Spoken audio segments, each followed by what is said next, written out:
I used to be a Foresight practitioner, but I'm not now. I've retired from that.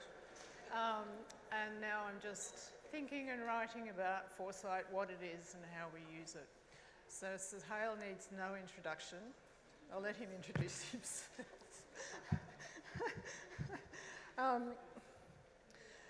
This session is about exploring CLA, and Sohail will talk about that in more detail, but I'll just introduce the session with a little bit about what I'm doing. So Maree, one second. Can you please tell them to either move or stop talking? The people over there? It's distressing. So they have a choice. They can either come here or they can leave, but they can't just stand there talking. Because we have to respect Maree speaking. Yeah, you can do that. Thank you. Sorry, Maree. I'll have to start again.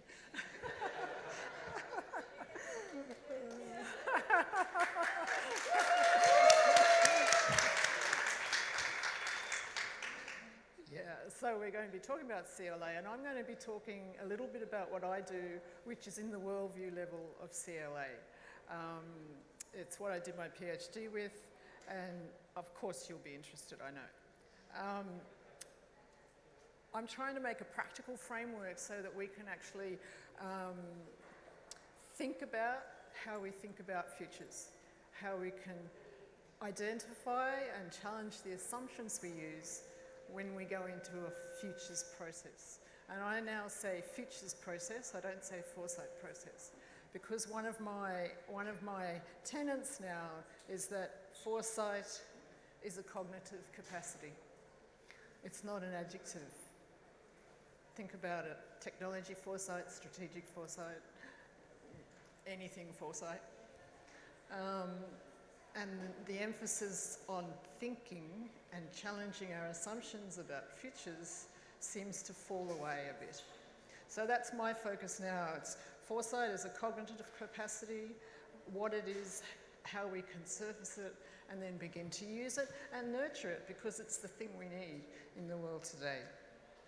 So I've used CLA in my foresight practice, in my writing, and my life since Swinburne in the mid-1990s. It's an amazing tool to use, and I'm sure plenty of you have probably used it already. But the mainstream futures field, I don't know that CLA is part of the mainstream futures field. But when you're talking about scenario planning and things like that, the focus seems to be on the process and the outcome and not the thinking. You might disagree with me, that's okay. An example is the futures cone. Everyone knows about the futures cone? Yeah. So Joe Voris and I didn't do it, but I was Joe's boss then, so I can say that.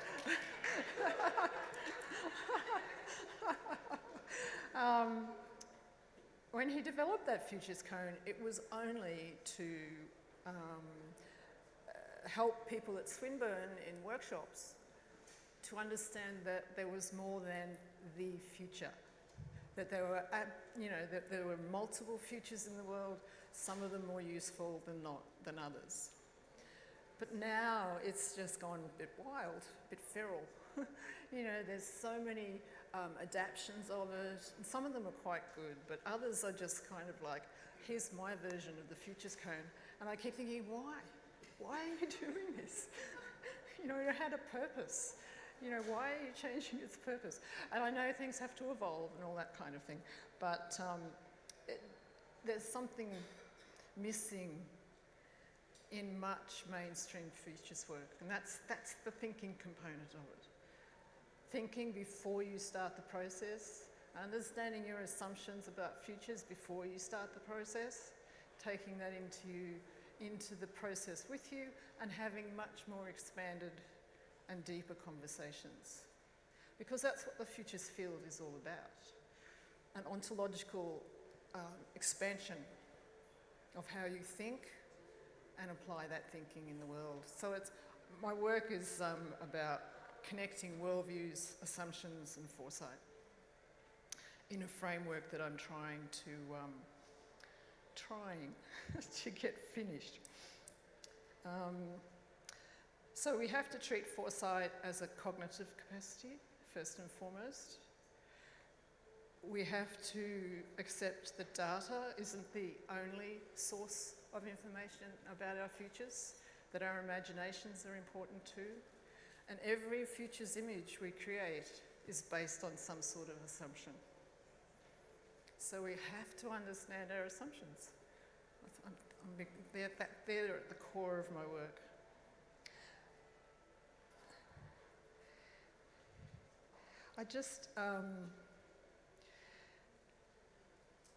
The third thing is that using tools like causal layered analysis, which allows you to use it on an organisation or individually, and I can highly recommend CLA itself. It can be career changing, life changing. Yeah. So what I wanted to do, people always go, well, how do you do that? And that's what I'm working on now, this framework I'm working on and trying to finish in my book if I can ever get it finished. But I thought I'd just share with you a few questions you can ask yourself now. Oh no, it's not up there, that's all right. Ask yourself now. So I'll give you a couple of minutes to think about it and then we'll come back if I've got enough time. Oh yes, I have. So the first question is, and just think about yourself first and then chat with the person next to you. You know the drill, yeah. So, do I think the world is governed by facts and data and our imaginations are not a valid source? You knew that one was coming. Not a valid source of information. But ask yourself why. You do or you don't, Don't think about it. It's one of those things where you just need to think, yes, I do. No, I don't. And then you ask yourself, well, why do I think that? Why do I think that? Where did that assumption come from? Give you a minute. It's no test, but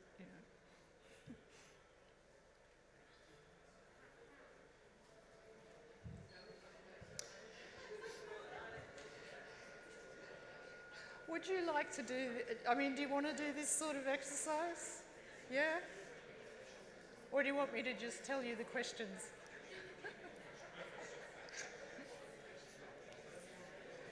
Up to you.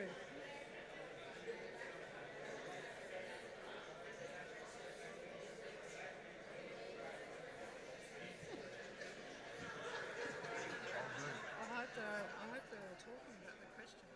I have no idea.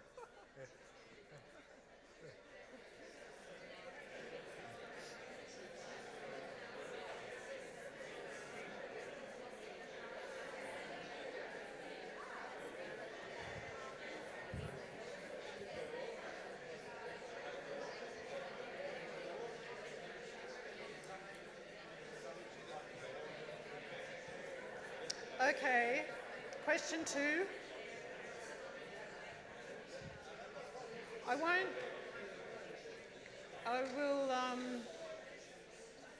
I will just give you all the questions and then we can chat about them quickly before Sohail takes over. Okay. Do I think our past and present are fixed? And the same questions. Why? Either way, where did that assumption come from? Okay, off you go. This one's a bit harder.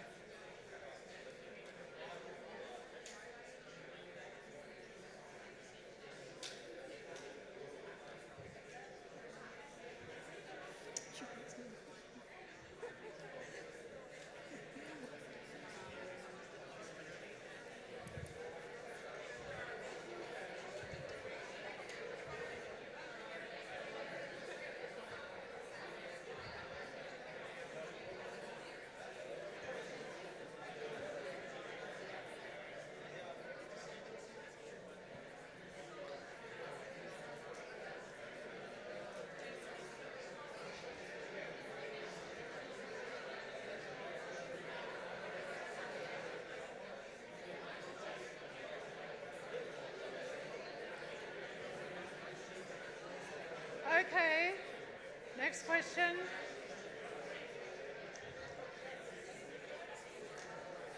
My alarm is going to go off in a minute to tell me to stop talking.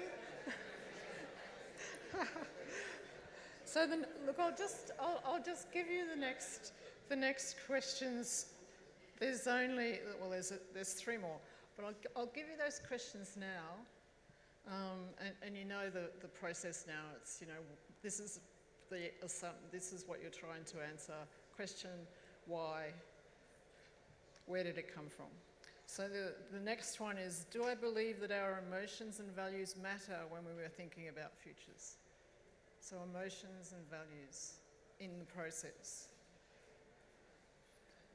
Or do we just, we won't go there. Why do I accept some knowledge as true and other knowledge as false in the futures context? And then the final question you have to ask yourself after you've answered all those questions is, do I need to change any of them? Is there any knowledge, any different ways of knowing that can help you think about your assumptions and whether or not they're valid in the context of thinking about futures? So I'll leave you. Riel Miller and I did a podcast on FuturePod recently, and we were talking about finding the crack in our thinking, because now our thinking about futures is, this is a generalisation, is pretty linear. Let's go and find the right future for our organisation. But if we can find a crack in that thinking somewhere to let the light in, there's a quote by Leonard Cohen that says, "There's a crack in everything, that's how the light gets in." So I think that's what we need to do in the futures field. Find a crack in our worldviews, let our assumptions out, challenge them, and find new ways of thinking. So it's about challenging our worldviews, which isn't easy, but don't worry, I have a framework coming that will help.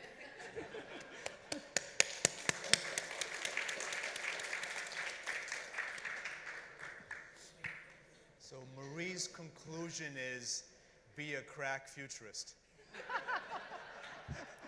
Right?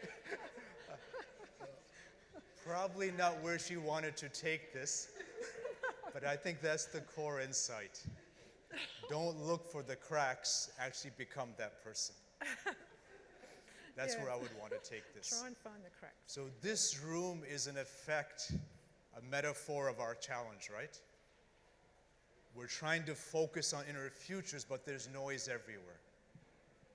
So much of our work is about that. How do we take our mind and focus on what's important when systems ensure that we can't do that, whether it's noise, design.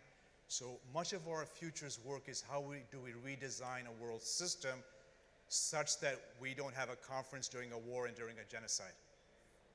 Given the brutal reality of our planet, it has to come to terms, can we do within our zone of control? I was doing a workshop a few weeks ago in Brisbane, and we had a change agent, a nun, and she said, "This is all great, but I feel like I'm in a bubble. I'm in a bubble." And Ivana, who was there, said, "Yeah, but why don't you connect with all the other bubbles?" And so it went from a feeling I'm in a bubble, I have no agency, no one hears me, no one can see me, to a step forward. If I'm connecting with other bubbles, now I have a strategy that makes a difference, and the bubble becomes protective. So our work in futures is, of course, external. Those of you who are theory-based, there's 3 600-page books, 3 600 pages on CLA. We're not going to do theory today. Today's individual practice. But there is a whole theory behind it. My own framework was, when I was in Hawaii, one of my professors said, all scholarship is disguised autobiography.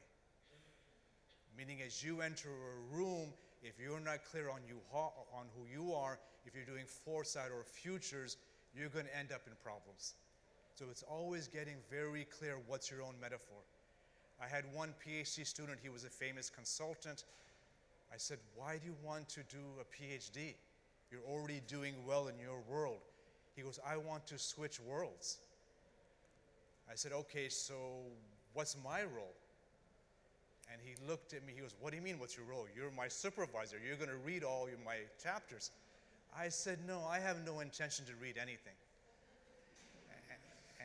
And I said, that was slightly boring for me. So I said, he's like, well, what am I doing here then? I said, no, the important thing is to figure out our shared story. And so he says, aha, I knew the world of the city, I don't know the world of the desert. I'm on a camel and I don't know where the oasis is. So I said, okay, so I'm the camel bearer. He goes, yes, take me to where we need to go. So all I did for 3 years was make sure he stayed focused. And people said it was one of the best PhDs they've seen. Now he's left, became a PhD, he's lost again. Because he wants to do everything. And so again, that was not my role, but in that figure, I figured out my role straight away. Now the other side of it, much of our work is critical theory, critical foresight. We don't take reality as given, we're always challenging assumptions. So I remember my first attempt was when my son was 2 years old. And I thought, how do I teach him Foucault and critical theory to a 2-year-old? And so he came up to me and he said, Dad, what's this? And then I said, aha, now's my chance. And I said, well, sweetheart, it could be jewelry. It could be something you create reality as a pen. It could be a hat. And he looked at me funny. So I was trying to teach him that language does not describe reality as an empirical world. Language creates reality. It's constitutive. Language is embedded in reality. So the next morning he woke up, and at 6 a.m. he walked in, and he said, and he put the potty on his head. And I said, oh my God, this is looking bad. And he goes, Dad. I go, yes, dear. Hat. And then my partner, Ivana, said, you will never do this again. There's stages. So when you do futures in an organization,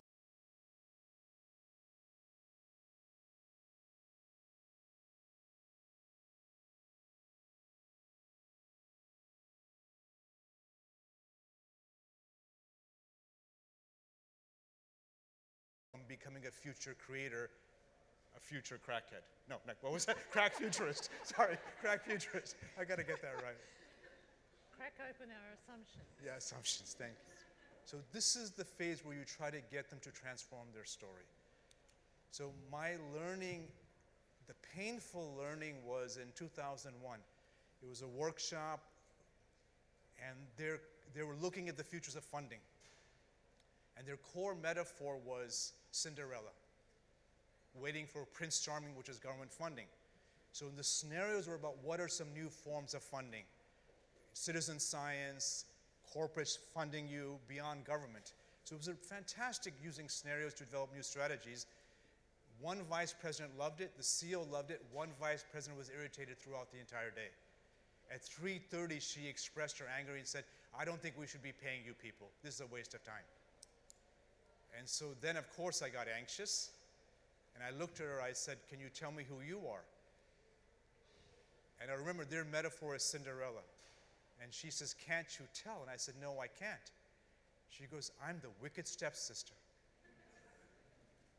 At that moment, I freaked because, she was really scary. So what should I have said to her? What's a better story from her that goes from metaphor that hurts to a metaphor that transforms and links to the new possible funding strategy? Anyone? What's a better story for her? I spent 20 years in Hawaii. What I learned from my teachers is do very little, make everyone else work. Yeah, fairy godmother. Okay, you're a genius. I wish you had been at that workshop. So the fairy godmother, why does that work? Wicked stepsister is active for the worse. Fairy godmother is protective, it's inclusive, and now she's aligned with the corporate vision. She's making a difference. It helps her immune system. Those of you who do oncology work, CLA is being used in hospitals everywhere in terms of oncology and health. It helps her in terms of her future as well. So our work in futures is to get clear as we enter the room, what's our story?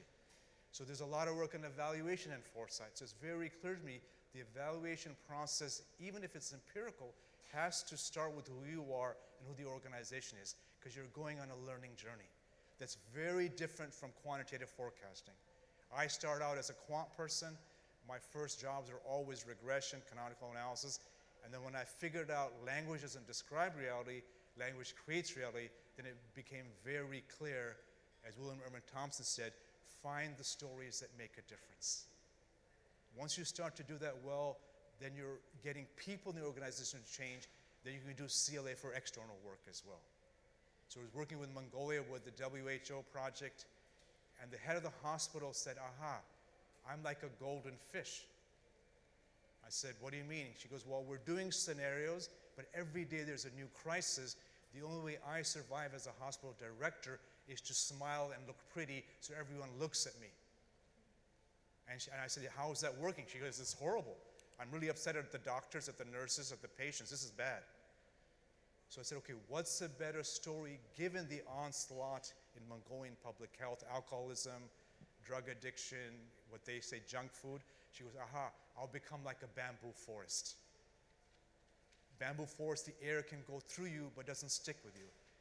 It is able to change and align with all the different stakeholders. So she went away quite happy, and that linked with her new national strategy as head of hospital. So in the narrative work, you're always trying to figure out what can you do. My friend Louis Zhang is here. Louis asked me during the Shanghai lockdown, if I didn't ask you permission, so please berate me later. And his metaphor was in a prison, right?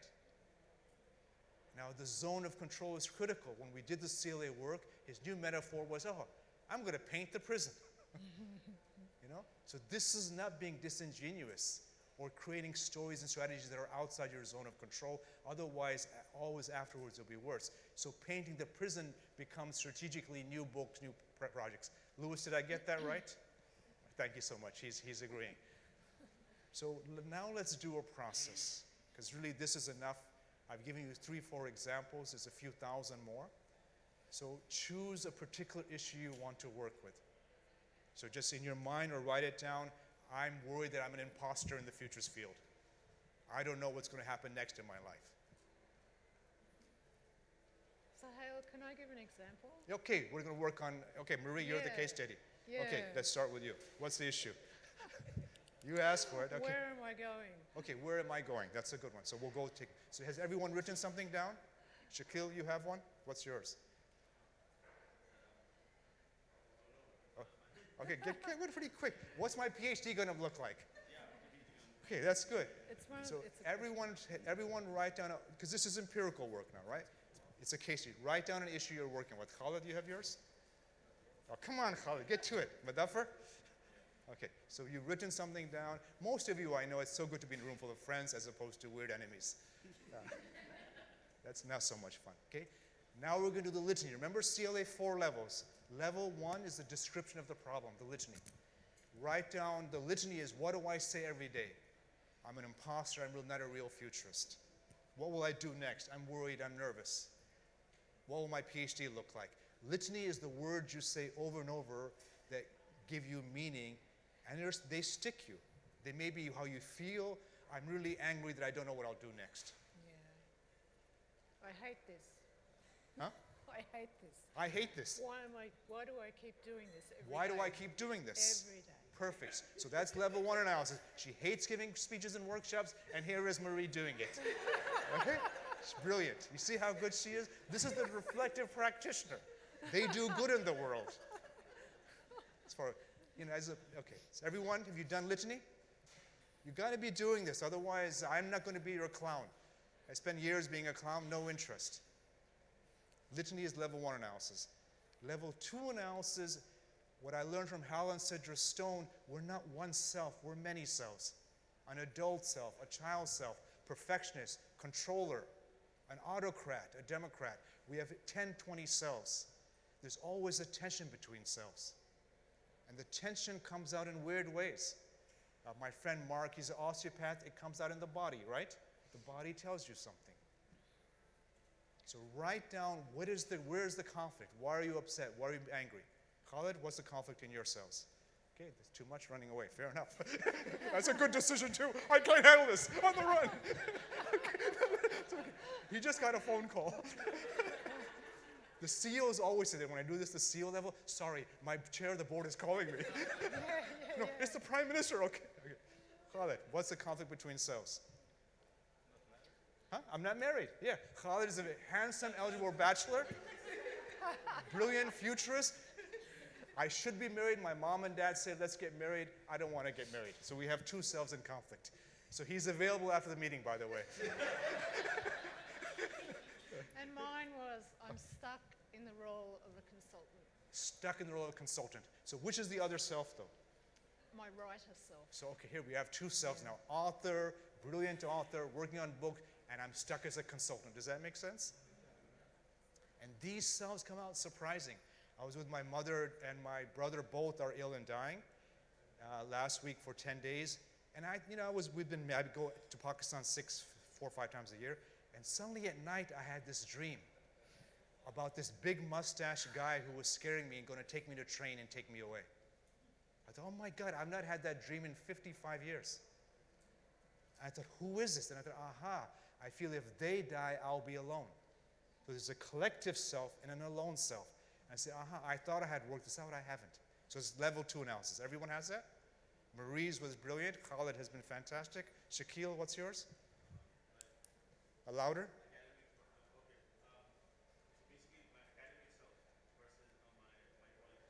Yeah. So he works in Bangladesh, politician, advisor, academic, doing theory. Got it. Now level 3 is origin. So when we do CLA, there's a worldview and origin, a stakeholder perspective about reality. Well, so level 3 is when did you first feel this way? Remember, we're doing embodied futures. There's cognitive, there's strategic. This is in the body. When did you first have that feeling? For me, when I thought about, aha, that mustache guy who's scaring me, it was when I was 4 years old. I remember him in a dream. So I went to the child self at the onset of mother dying, right?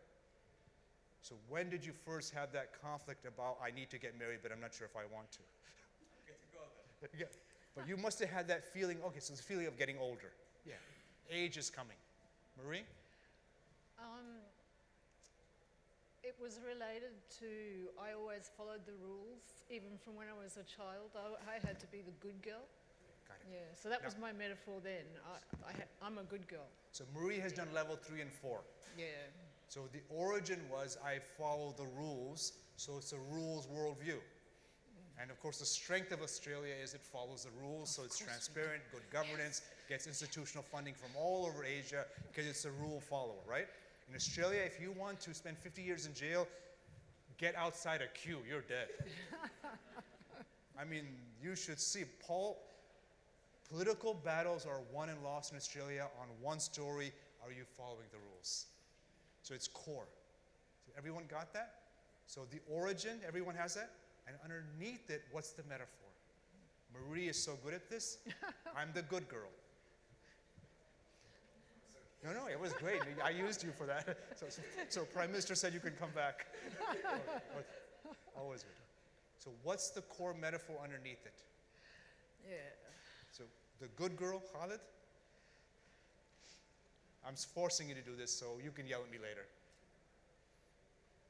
Nothing in my mind. I'm good. Yeah, he's the good boy. He should get married now, right? How old are you now? 34, right? 31, sorry about that. So I should be married, and so underneath is always a story, but what's the story there? Can anyone help him? In Dubai Emirati culture, what's the metaphor? A 31-year-old male should be married. I know, he's really tough. Just turn off the cameras. Either this is going to get you married today, or this is it for you forever. Your career as a futurist ended in Dubai. Shaquille, so what's the origin event? Your cop between academic self and your politician self. So what's the worldview? Okay, so just go straight to the metaphor. We don't always have to do it straight. Too many things at the same time. Fantastic. And you can see that's this space. So many events, too many things at the same time. How do I focus? So the core metaphor is too many things at the same time.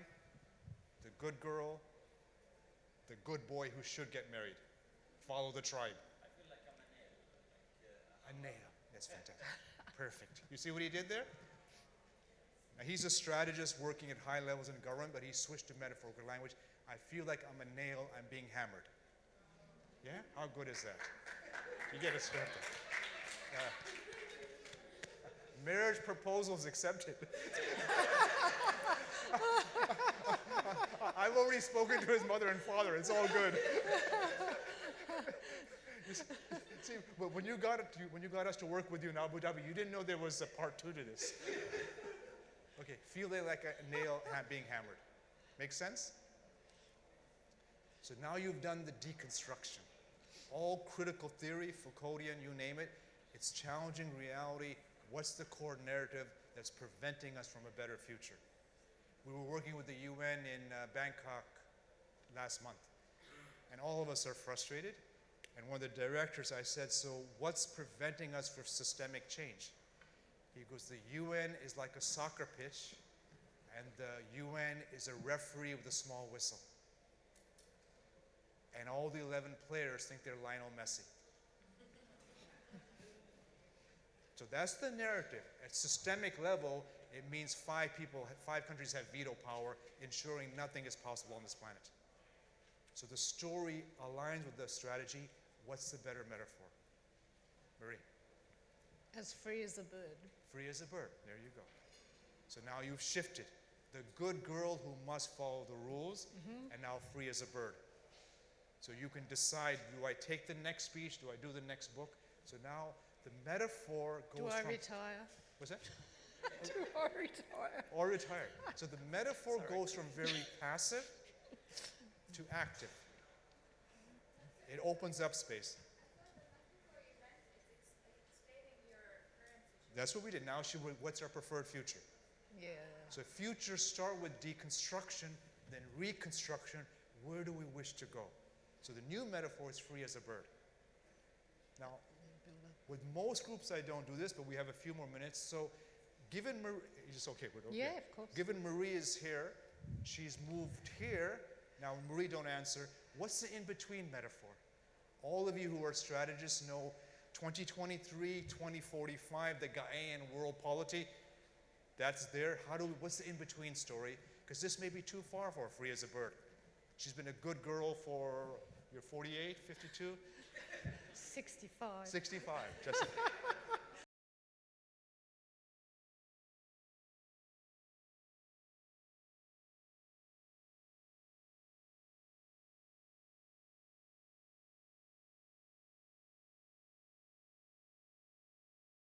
Okay? Yeah. Not bad. So that's the stepwise metaphor. So when you do backcasting used to be systemic strategic changes. You can do backcasting as a narrative shift over time. Jordy, you're staring at me. You okay?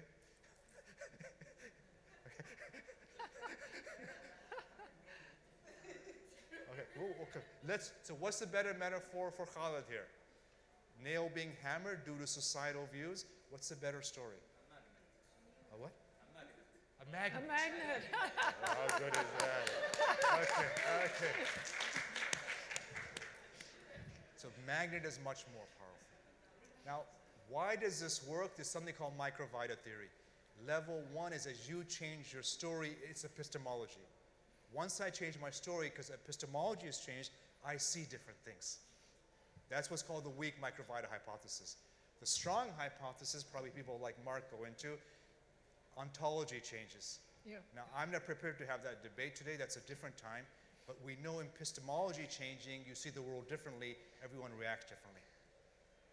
So if you're a magnet, you're slightly happier than a hammer being hit on your head like a nail. So you're going to act differently. I take the control.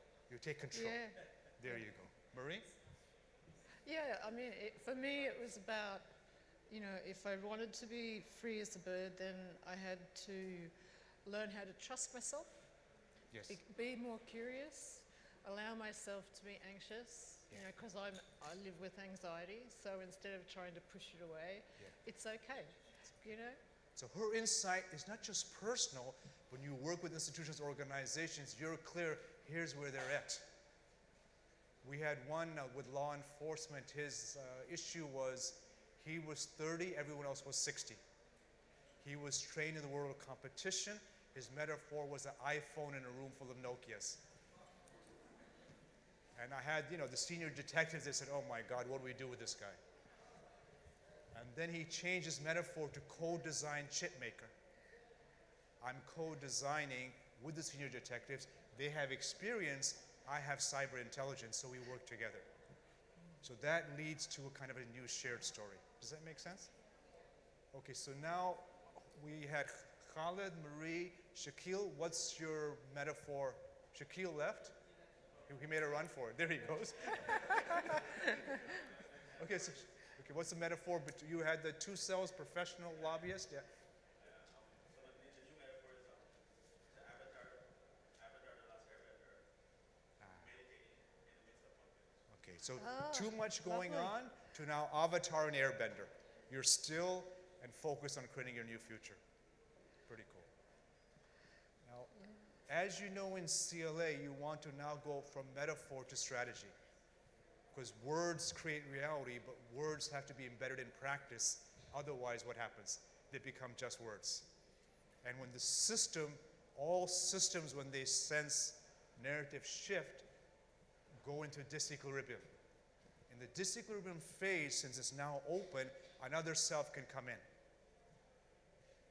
At the external level, it's another political party, it's the CEO, it's usually the CFO. The CFO freaks out, oh my God, you're going to invest in that? So it's entered disequilibrium. One of the selves, one of the stakeholders, now has the revenge. In the self-work, another self comes in and says, no, I'm scared, I don't want to do this.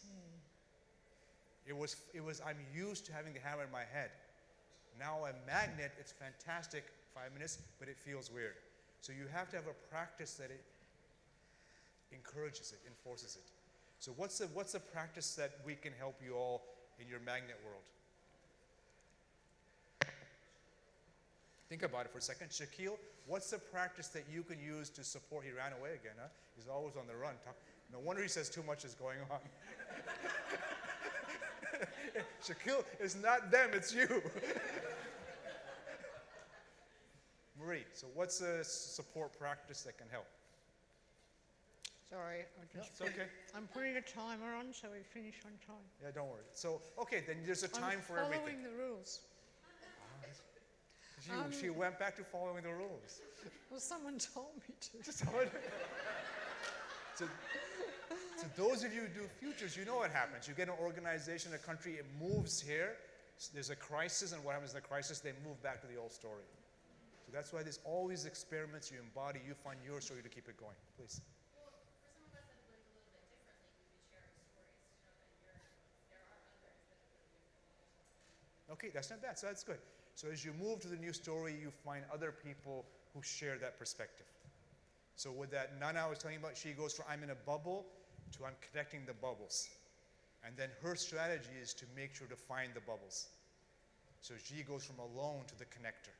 And she looks for others who are doing, in her case, climate change, positive world. She was working on a maxi mini wage structure for Australia. So she finds them. Be back? I'm back. So does this kind of make sense? So the, again, hypothesis, CLA has 4 levels. It's true at the external level. It's true at the personal level. Find your research issue. Find the litany. How do I describe it?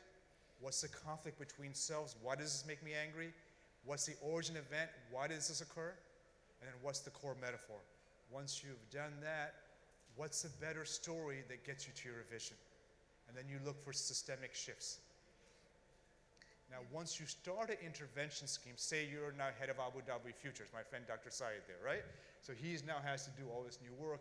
Now you've entered a new disequilibrium. So most people say, here are our 10 strategies. What I'm suggesting here, you first start out, what's my metaphor within this new world? That metaphor gives meaning, and at the ontological level, you're creating a new reality, which can be measurable. But we want to stay in the epistemological world. What's the ways of knowing I'm using that give meaning? So start there first, then do the other part. My conclusion from all these different writers is find your story, find your metaphor, use that to create your strategy. Can I just say I found my Maree, jump in. story last night. Yeah, And I had, a bit louder.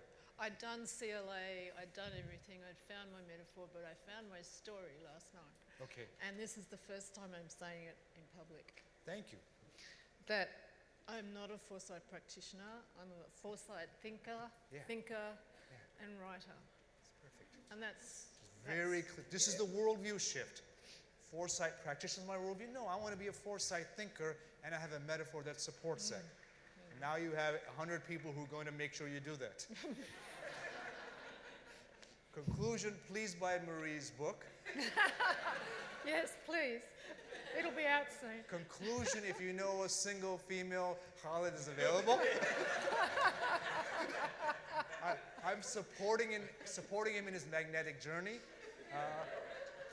Please make sure. Okay, we have someone complicit in your positive future. If you see Shaquille, tell him, Shaquille, focus. You're now living your old story. You've said you wanted to do this, but you ran because there's some other event. Huh? Okay, his own session. Well, fair enough. Okay, we'll allow Shaquille there. That's fair enough. Yeah, well, that's pretty sweet. But he tried to do both sessions at once. So that's exactly, you can't blame us then. Thank you so much for your time. I hope you enjoyed this.